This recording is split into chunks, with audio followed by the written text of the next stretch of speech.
Well, it's just hours now until early voting begins in Texas, and a new poll finds about 44% of Texas voters are not confident Americans will trust the outcome of the election. UT and the Texas Tribune reported an increase in mail-in ballots as one of the causes for concern. And now an audit of election readiness at the Postal Service echoes some of the same concerns. KXAN's Avery takes a closer look at what federal investigators found.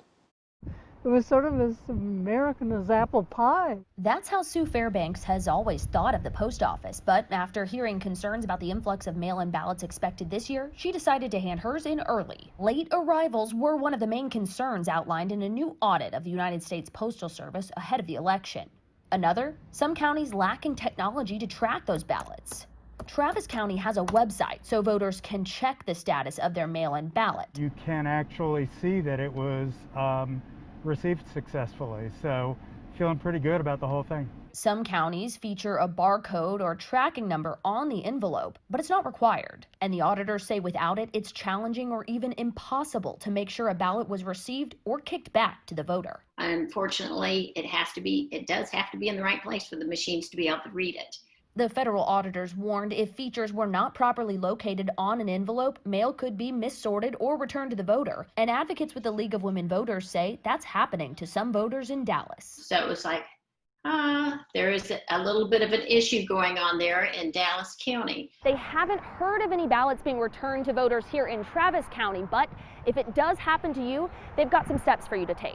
Turn to FedEx or an alternate quick carrier. Or if you have to, surrender your mail-in ballot at the polls and vote there in person. But whatever you do it as early as you can, because if there's an issue, we want that issue to show up early so we could do something about it. Avery Travis, KXAN News. The Postal Service audit also pointed out that out-of-date addresses could be a cause for concern this election. The League of Women Voters encourages everyone to double-check their registration. Some voters have hand-delivered their mail-in ballots because of Postal Service concerns. As of right now, there's only one drop-off site in each county. On Friday, we told you a federal judge blocked Governor Greg Abbott's order limiting ballot drop-off locations to just one per county. The judge said the order placed an unacceptable burden on voters. But on Saturday, a federal appeals court granted a temporary administrative stay. That means the governor's order will remain in place until the court has considered the state's motion. The state argued the order ensures the security of mail-in ballots. As of Friday, more than 5,000 people in Travis County had hand-delivered mail-in ballots.